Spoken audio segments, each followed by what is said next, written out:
Hello and welcome to Focus on Sports. I'm Ricky Oakes. I'm Al Scott. And I'm Ray Franco. Thank you for joining us.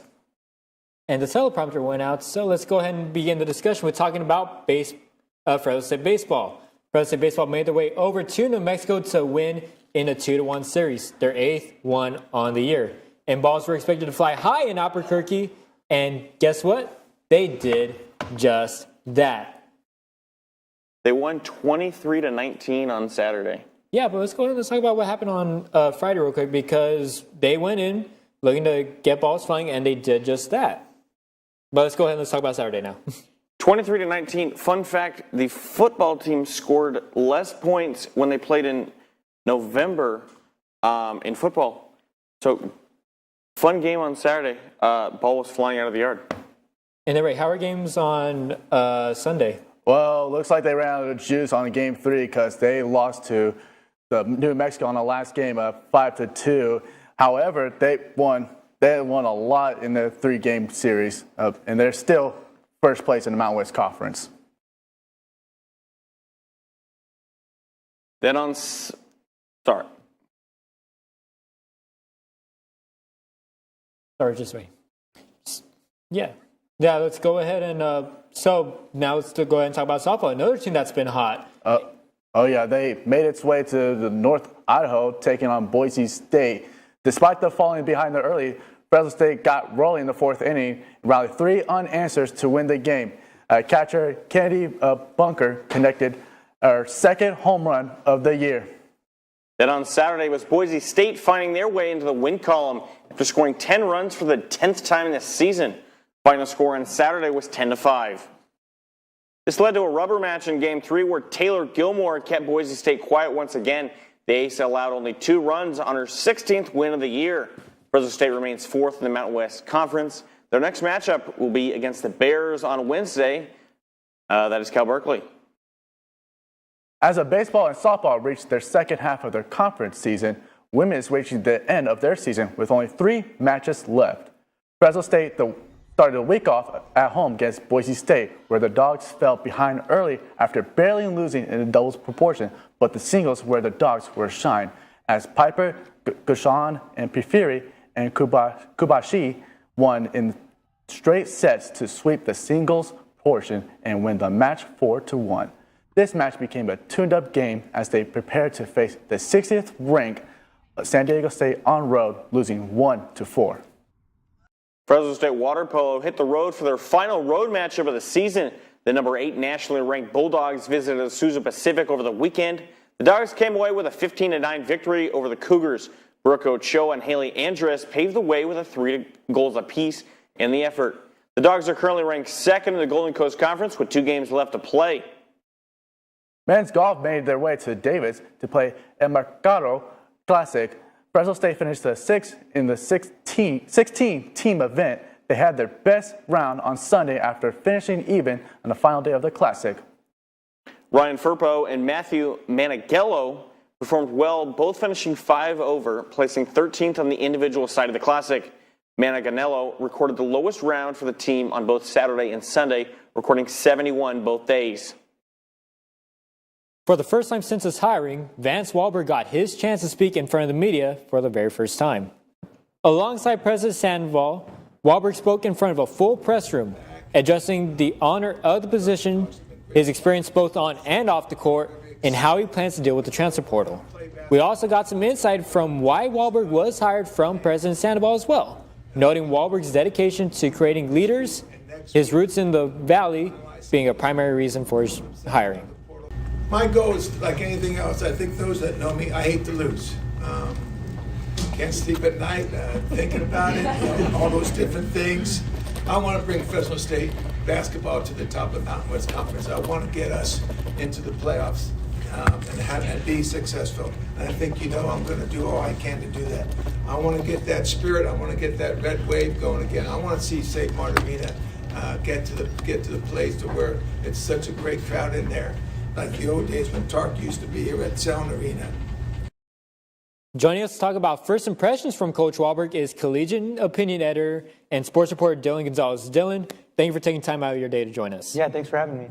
So, First things first, as stated in the conference, Wahlberg wants to bring fans into the State Mart Center. And he doesn't want to just see the normal attendance we usually see around 4,000. He wants to see it packed and sold out, similar to the Selland Arena in the past. What do you think needs to happen in order to have that be an occurrence? So I think there should be an attendance jump right away just because of who he is in his valley. He had a lot of success at Fresno City, then obviously Clovis West for almost the past decade. Then I think the transfer portal will be huge. The way to draw fans is having players that they can get behind and support. And we pretty much have no team right now at all except a few players.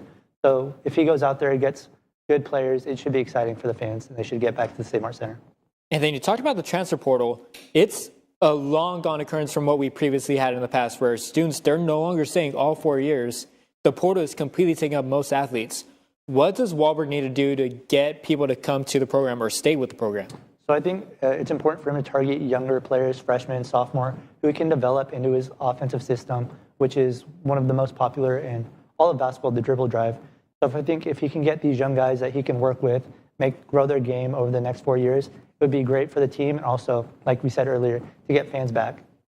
And then you have a very luxurious experience of actually being able to know Wahlberg. And I heard you have something coming up on the upcoming collegiate paw print. I do. So in the paw print, I have a column where it talks about why I think he's a great hire. I talked to former players who he coached at Clovis West and also some opponents who said like they can tell just being on the opposite sideline how much of a competitor he is and how much he does not like losing. So it's an exciting time to be a Fresno State basketball fan. And then I know you're going to be heading down to LA this upcoming summer, but let's be honest. How excited would you be to be able to just come down to the Valley maybe like once or twice? If you do end up staying in LA, how are you to come back to watch some basketball? I'd be more than excited if the team's doing good. We got players we can get behind. The last few years of me covering the team and just watching them, they have not been exciting at all. There hasn't really been one player to get behind. So if Wahlberg can go to this portal and also recruit and bring guys fans can get excited about, I'll for sure come down whenever I visit family. Yep, and we're excited. We hope that happens. And by the way, before we close things off, happy early birthday, my dude. Thank you. Thank you. And yeah, thank you for joining us, Dylan. Coming up on Focus on Sports, Diamond Dogs make an impact in the majors. Plus, we take a preview at who to look out for in the NBA playoffs after the break. I got the Bulldog spirit up in my head. Up in my head, up in my head. I got that Bulldog spirit up in my head, up in my head to say. I got that Bulldog spirit deep in my heart, deep in my heart, Deep in my heart, got that Bulldog spirit deep in my heart, Deep in my heart to stay. I got that Bulldog spirit. down in my toes, down in my toes, down in my toes. I got that Bulldog spirit Down in my toes, hey! down in my toes to stay. I got that Bulldog spirit up in my head, deep in my heart, down in my toes. I got that Bulldog spirit all over me to stay.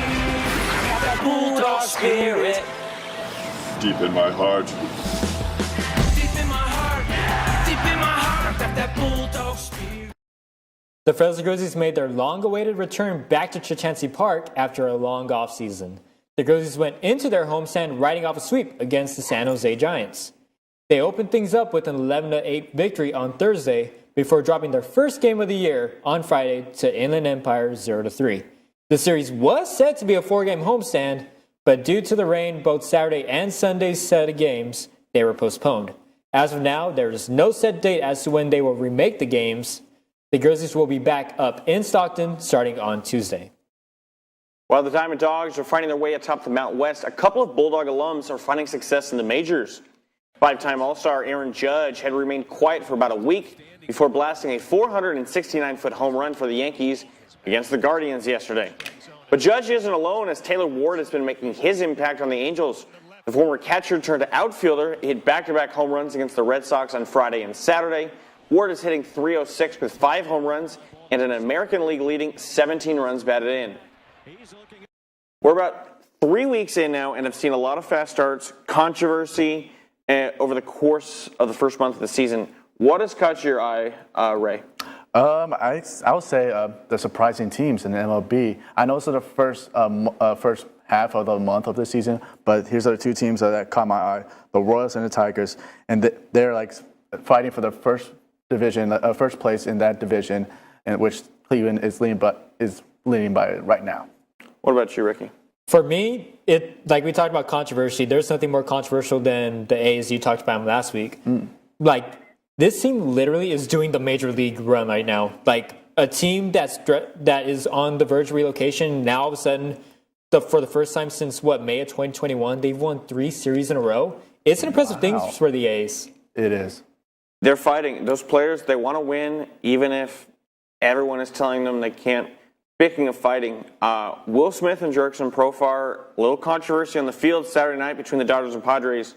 Will Smith said after the game that Jurickson Profar is irrelevant. Profar responded Sunday with his bat, hitting a 3-run double, proved to be the difference maker in the game. I don't know about you. I like when baseball has beef in it. I like that, and I think it makes it interesting for the game. Oh, definitely. But do you know what's the only matter with Profar? According to Oracle Park, he's a bum. Yep, you already know. Good times in San Francisco. Oh, Good times indeed.